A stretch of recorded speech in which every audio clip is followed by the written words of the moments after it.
This is the Beyond the Dojo podcast. I'm Lauren. I'm Jeremiah. And we've seen a couple of pretty viral karate videos lately. Hold on. We usually start out with a funny story. I got one. You do have a funny story now? Okay, yeah, go ahead, share away.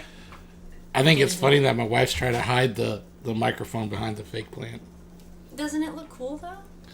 I knew you would say something about that. I may as well just, written it in the script or whatever. Oh, yeah. She set me up for it. But it looks kind of nice, you know. We can't see that big old... There's no microphone right there. No microphone. No, there's no mic. We're just talking into the plant. Anyhow, so we saw a couple of viral karate videos recently, so we kind of wanted to react to those. We'll see how this format goes, because we've never overlaid videos over our podcast before. But for those of you who are audio listeners, I promise we'll describe what's going on. So in the first one, it's a video. I first saw it on McDojo Life. You hadn't seen this before today? Yeah, I've seen the end of it. Okay. I skimmed through it though. I didn't watch it all. So it's a couple of girls in a karate tournament, or I assume it's a karate tournament. Looks like maybe WKF. Hard to tell what country it's in, but everything is in English. So it does say India on some of the signs in the background. Oh, okay. And that could be a possibility. So one girl on the left is a little bit bigger and might have some issues with speed, and then the girl on the right is in the blue belt, and they're in a sparring match, and it's not going so well. So I'm gonna click play on this. So yeah, hook kick to the head, and the bigger girl gets upset. She's kicking something, and then off of the mat, she's bowing up at the girl. She's bowing up at a random athlete. That's a ring judge. She's bowing up at her. Yeah, so she's attacking people off of getting angry at people off of the mat. After the match is over, it looks like she probably lost, and kind of had a bit of an attitude about it. So initial impressions when you first saw this video, before I ever mentioned. Well, I mean, you saw it after I mentioned something, but if I hadn't mentioned anything, what would you think? Yeah, looking into it more, I would think that the girl's a little bit of a spoiled brat. Yeah. Misses the point of sportsmanship. She might have been misled too. Yeah. I think maybe some of her teachers or coaches were saying that you're competitive and whatnot.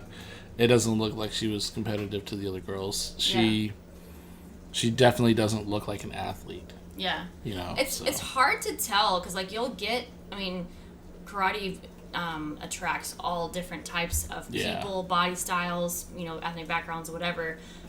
So that's not to say that if you are, she's obviously, overweight.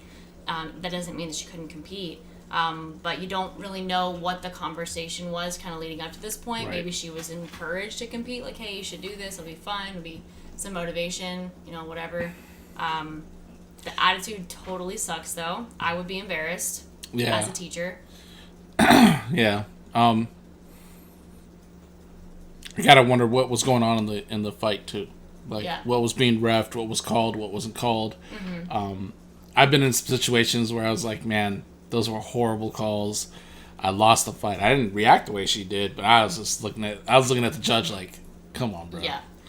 Come on, man. I've been in those too where I obviously scored the point and the other girl got the point, and everyone's looking around what just happened? Right. So, and you're only seeing snippets of this. This is the downside of the internet, is that you're only seeing snippets of this actual fight.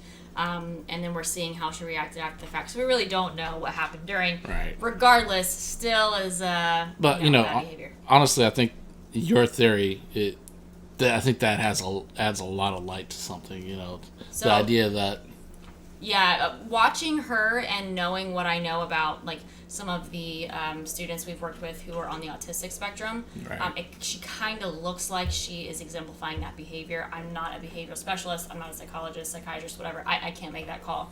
But I'm just saying from my experience, that is how they would normally react, is if they went into a tournament like this and got just overly frustrated with just themselves and not with anybody else. They are likely to lash out at other people, not being able to properly handle the situation. So that's kind of my theory, is that her behavior is it's erratic enough that it kind of looks like the behavior of an elementary schooler, and she's obviously not in elementary school unless she's a really tall elementary schooler. Like really so big. I think she might be special needs. Yeah, I agree. The more you look at the video, not the interaction, the sparring, but like how she walked off the floor, how she, went against that one other athlete that was warming up. And then bowed up at people, like with her fist, like she was gonna hit somebody. Yeah. So and I think the girl, she did that too. The girl was just warming up, kind of, bouncing back and forth in the fighting stance. I thought that was the person she competed against. I must no, that's because the other girl had a red belt on. Oh, okay, gotcha. So I think it could have been. That's to me another aspect of the video that says, hey, something's not right with this girl being developed. Like her developmentally, something's up. Yeah. Because any adult would have been pissed, but they wouldn't have construed the idea that the girl was just warming up and had nothing. Yeah. So. And I still feel like, regardless of whether or not there is something developmentally going on here, or like if she has special needs, or even if she's not, there's a big responsibility on her instructor to kind of help with readying her for this scenario, and then helping to kind of control and monitor this behavior. Now, granted, I don't know the circumstances. Maybe the sensei couldn't be there. Obviously, the sensei can't control everything that she does. But, even if you have someone who has special needs, at least in our experience, you can prepare them for the situation. I think you kind of mentioned that earlier, even if she's not, we're just going off of this theory that she might be. As a teacher, I think you can take extra steps to kind of explain, like, you're not always going to win. This is about the experience. It's okay if they win. Don't get frustrated. Things don't always go your way. I don't know. I just feel like there was maybe some steps. Ultimately, the responsibility is on the athlete to handle themselves professionally or properly. That. So, either way, being on the spectrum or special needs, or just being a spoiled brat. Yeah. I mean, does it excuse the athlete if they're special needs? Right. Or, does it excuse the athlete if they're just a spoiled brat? And I don't know how you would look at that, right? How you judge them differently. It's like, you say one can't help it? And I'd have to argue that the special needs can help that. Yeah, and I think the problem, in my opinion, the problem comes when any student, whether they're just like a 5-year-old, or they're an adult, or they're this teenage girl, if you're physically attacking other people, then there's a problem, and you have to be held accountable for that. Now, what that looks like, I don't know, but if it were me, I probably wouldn't let her compete in this tournament again. But no, I agree, and you have a good point too. This behavior just didn't show up at the tournament. Yeah, she's been doing this throughout her whole training cycle. You would think so, yeah. You would think. Yeah. Unless it's just a nightmare of a setup where someone just fed her like she's the best in the world and that kind of thing. But now, I have to say, when I was an elementary schooler, I had lots of anger issues, and I would lash out, not physically like this, but if I was in a competition like this and I didn't win, and I thought like there was no possibility that I couldn't win, I would lash out like verbally against people or whatever. But I kind of grew out of that, and the unfortunate thing is that I don't know who this girl is, but this video has been blasted all over the place, and she looks like she's probably a teenager, and it can't really be undone. Everyone has seen this video, so that is kind of sad. Like, it's all over the place, but obviously I know that we are publicizing it too because we're analyzing it, but it was just an interesting video to me because I felt like there was a lot more to this, and we were all, I think, quick to judge, like, okay, you're just kind of being a brat, but there's probably more behind this than what we're seeing. Yeah, I agree. It's hard for me to even see someone act that way. Yeah, I mean, that's beyond normal foolishness. I mean, and this goes deeper into like the argument about if tournaments poorly affect people and all that kind of stuff. Like, a lot of people would probably use this as an argument against even having tournaments because of attitudes that it can develop, or egos and things like that. But that's a whole different conversation. We could have a good conversation on that. Yeah. So the other video we were watching and have seen all over the interwebs is the one down from South Florida, right? Yeah. And the girl's working out at one of those 24/7 gyms. This man walks up to the door. I can play the video. So you can well, yeah, we got to scrap it anyways, right? Yeah, so I'll turn it on so we can see what's happening. Yeah, do you have to see what's happening? So yeah, she is working out. So she's working out. Dude looks like he's about to work out. So she lets him. She pops the door on him for him to let him in, and all of a sudden now he's like, obviously trying to attack her. He's like pursuing her, and it's getting violent. She runs to the other room. He tries to tackle her. She pops him. So she actually is violent. She initiates the interaction. No, he's actually he's coming at her, but she's the first one to land a punch. Yeah. She hits him in the face and then just starts swinging on the dude. And she's been trying to like call 911 or text somebody on her phone the whole time as he's attacking her. So she's like multitasking here. Yeah. For y'all that are local, it's not that far away. It's Hillsborough. Yeah. Oh yeah. So we're talking about Tampa. Yeah. So she's still like trying to get it. She's still on her phone. Yeah. He's trying to throw her to the ground. He's dragging her sort of. Yep. And I don't understand how she gets away here. But he's like dragging her, and then she kind of jumps over a piece of equipment and runs out the door, and he's just kind of walking. Yeah. It's like lackadaisical for him the whole time. Yeah. That's weird, isn't it? Yeah, it was really strange. That's a weird escalation. Like it escalated and kind of fizzled out. Weird. Just like his entire attack, his entire approach to attacking her was just weird. Like you would think that people would be like really quick and violent and whatever, but. You know, I gotta say that, the self-defense situation that I was in, it was just like that, where it was, like, really slow and, I don't know, like... I'm not talking about the speed of the interaction. Yeah. I'm talking about, like, how it went from I'm aggressive and violent to, like, oh, I'm done. Yeah. Right? Like, it was like a switch off. Yeah.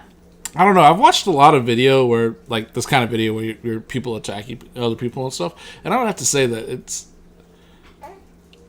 I'm just going to put it out there. I wonder if this was not a real video. No, to me it looks pretty legit. I mean, and there's a lot of interviews with her after the fact, and yeah, they interviewed a lot of people that saw Bigfoot too. Yes, it looks pretty real to me. I don't know, man. It kind of looks like he was like passing by and noticed that she was there, and then just decided on a whim to like go after this girl. To me, it looks like that. It doesn't look like it was premeditated, like he left his house thinking, I'm going to go and sexually attack someone in a gym. Well, the question now becomes, is why she opened the door?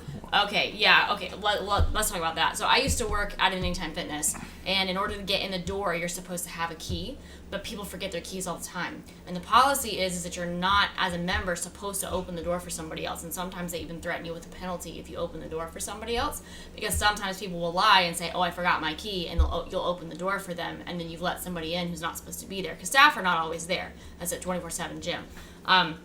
So she's just kind of innocently, like, doing that, like, trying to be helpful to someone who may have forgotten their key. I know, and it's like, when you see this, you're like, oh my God, don't open the door for anybody. But, right. you know, she didn't know. The guy doesn't even look like he's going to work out. He had slippers on. Well, people do that all the time. People go to the gym wearing their pajamas. Gyms are weird places, dear. I'm telling you. That makes no... The guy doesn't even... I'm just saying. He doesn't look like he was ever intending on working out. Gyms are strange places. People will show up in their slides like he did and have shorts and that whatever that sweater was that he was wearing. That was a hockey uniform, hockey hood thing. Yeah. And there was like some analysis of this by others, like what she should have done. And, you know, obviously hindsight... It's 2020. So I'm going to give you my professional opinion of what she should have done. Yep. Exactly what she did, because she didn't get attacked and she got away. Yes, pretty much. And anybody that says that, well, she should have done this or that, they're missing the point. The point is she got away safely. So whatever she did was effective. Yeah. I mean, the best thing she could have done is not open the door. Let's go ahead and establish that. The best thing she could have done is not let him in. Yeah, be a little smarter about it. Yeah. But... like we've had self-defense classes, taught self-defense classes before, where we've talked about how the number one thing is your psychology going into a self-defense situation. Like, you have to decide ahead of time, like, you're not going to attack me, you're not going to take me down, you're not going to, end my life, whatever. And not to say that you won't get hurt, but she obviously, like, had a fighting spirit and was like, no, you're not doing this to me. Yeah.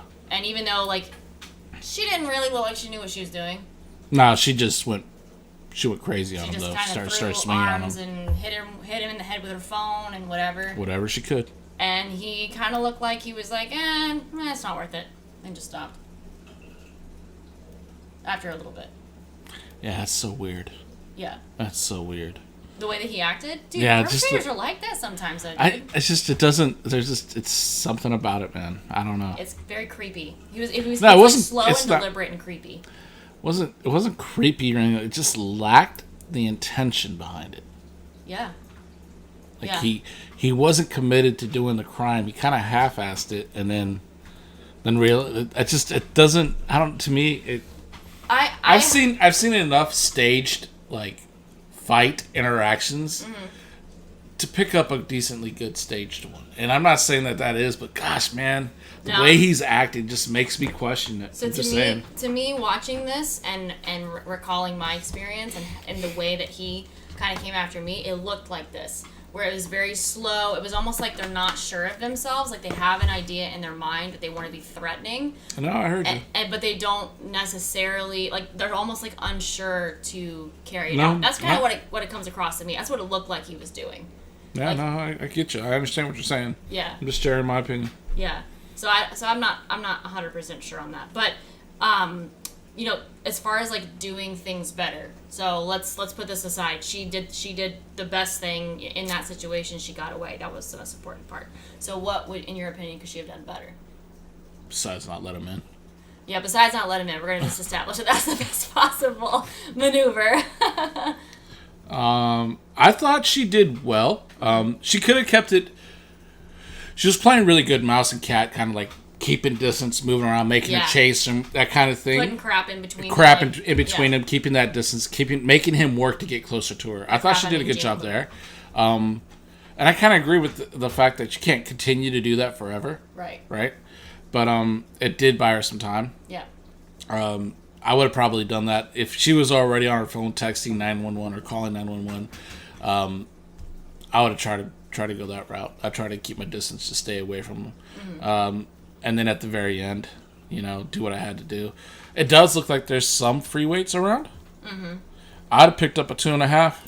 I'm not gonna lie. I'd have picked a 2.5 up and throw it at him. Yeah, and she doesn't seem like she's an aggressive person. She just was determined to not get hurt. Yeah, there's medicine balls and stuff like that. Yeah. I'd have slang shit. I'd have broke a window, something.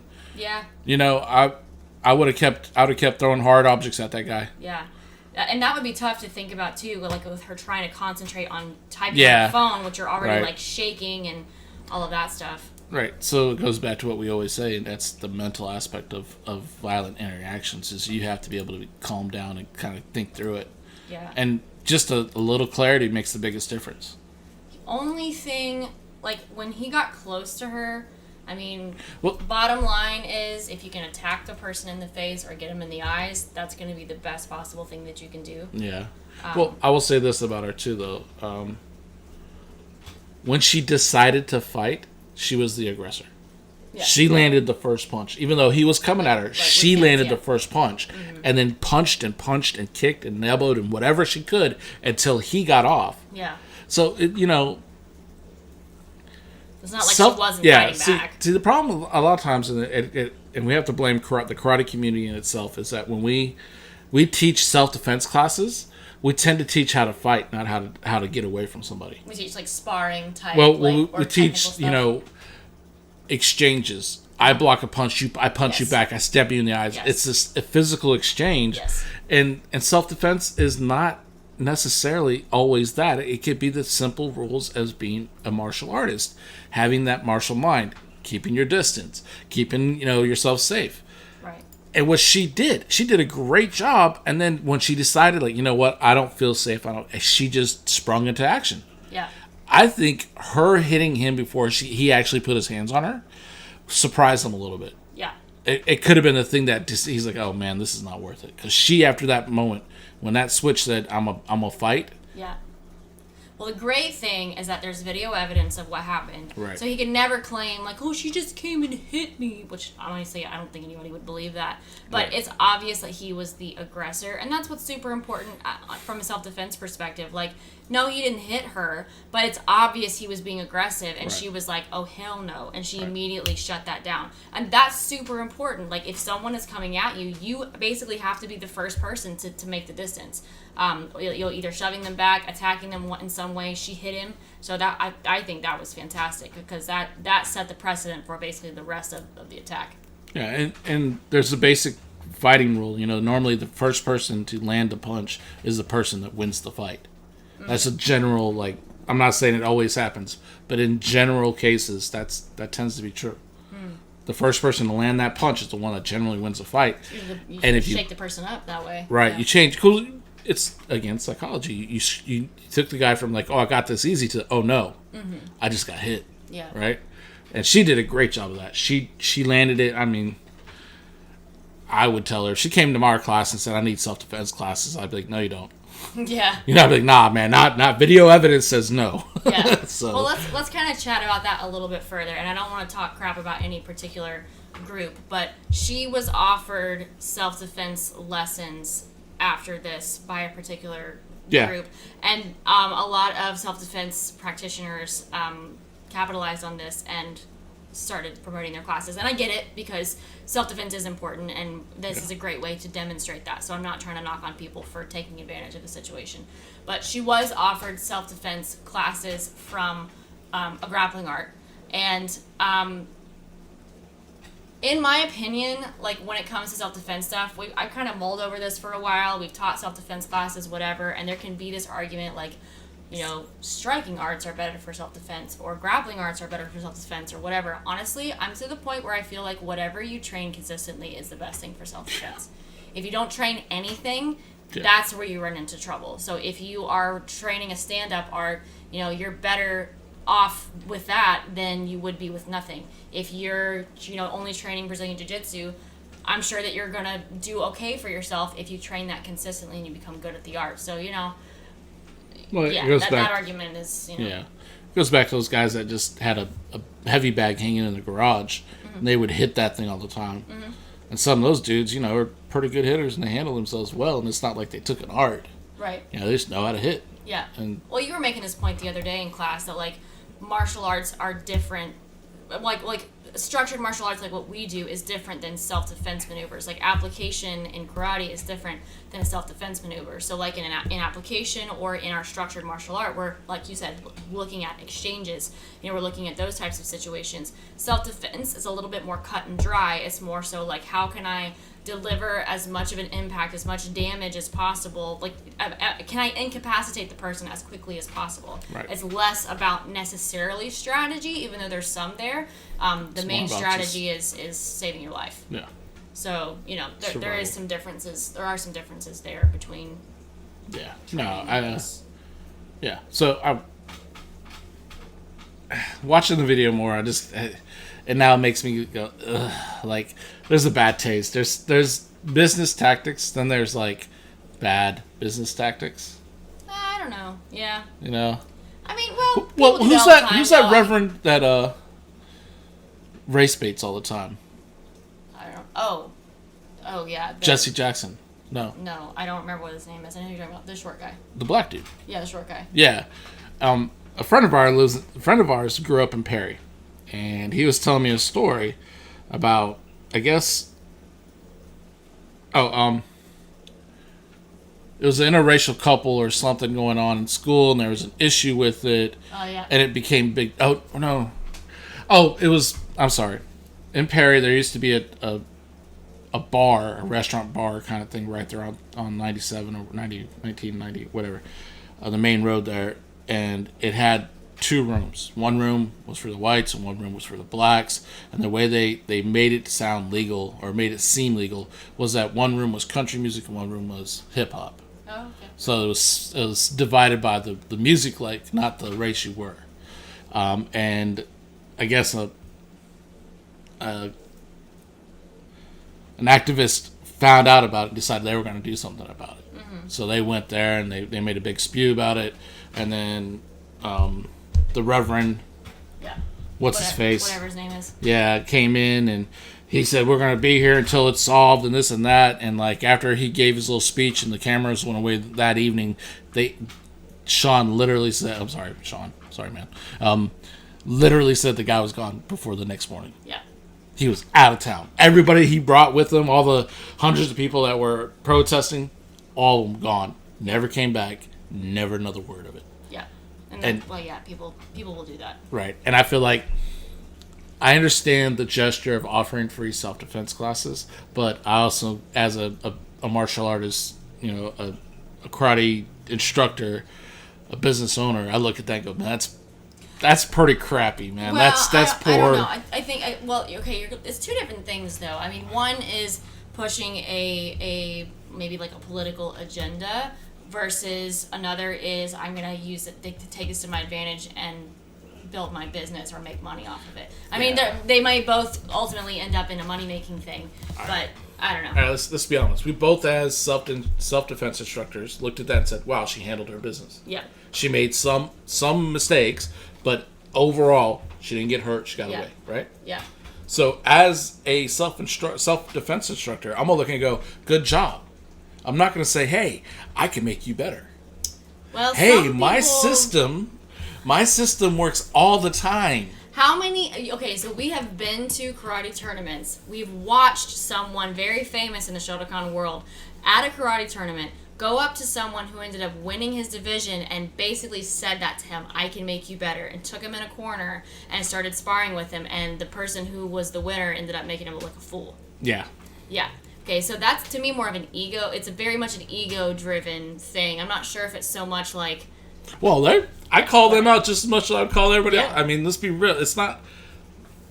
Man, if you're a crappy person, you're a crappy person. Yeah. That's all there is to it. Yeah.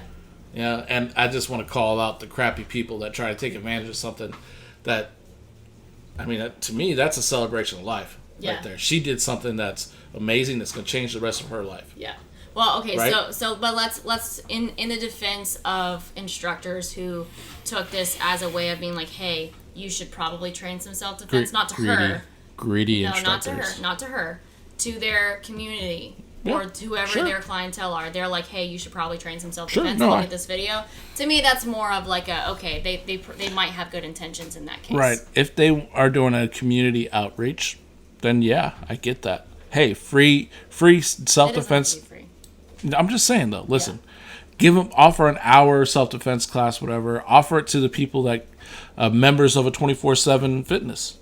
That would be. You know what I'm saying? Good business idea. You can make a lot of money off that. Just be like, hey, look, this is what's happened. This could happen. Let's do a 30-minute class. Yeah. Then to me, that's like saying, yes, I took a bad situation and I tried to make it better. Yeah. Right.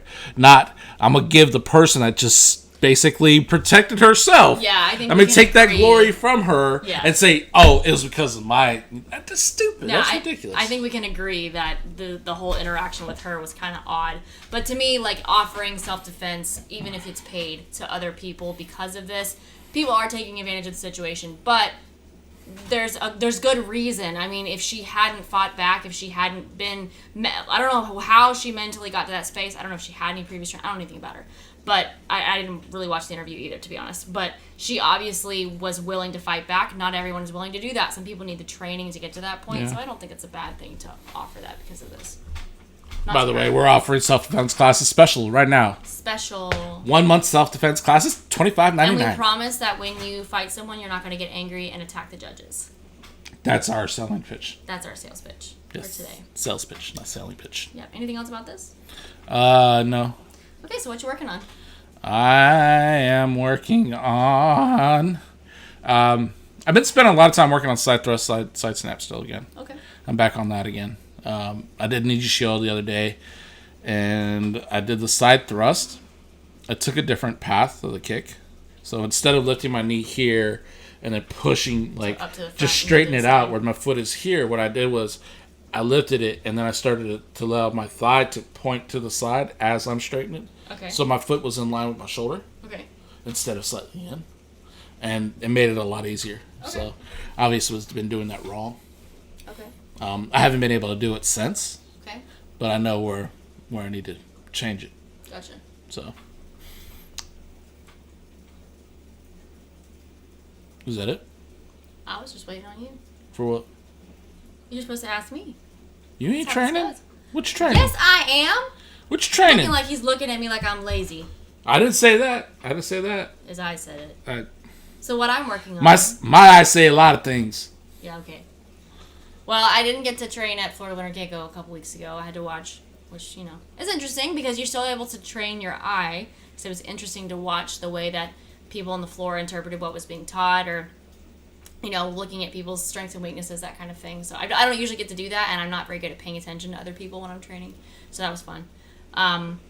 But I've been able to train a little bit during the black belt class, and then I'm still doing some strength training stuff. So right now the primary thing is just being able to, like, get into stances, not feel sore, not have to worry about... I'm slightly worried about, like, slipping. So what are you working on? I'm working on coming back to karate after birthing your child. It's taking so long. Yeah, what's taking so long? It's not like you have a huge noggin or whatever, and... What does my head have to do with it? She has a big head, too. Oh, God. She was heavy-ish. Anyways. So, that's what I'm working on, getting back to karate. That's what it was. So I'm outnumbered now. He is outnumbered now. It's a house full of females. Even our cat is female. And our cat's a freaking female. Our cat's a girl, too. So, it's Jeremiah and the girls. Yes. All right. So, that was fun. That should be a worship team name. Jeremiah and the girls? Jeremiah and the girls. Yeah, some kind of weird band. Bar band name. Bar band. Bar band. I don't know. What is this called? I don't know. I don't know. Anyway. Okay. It's been great. Thank you. Bye. Bye.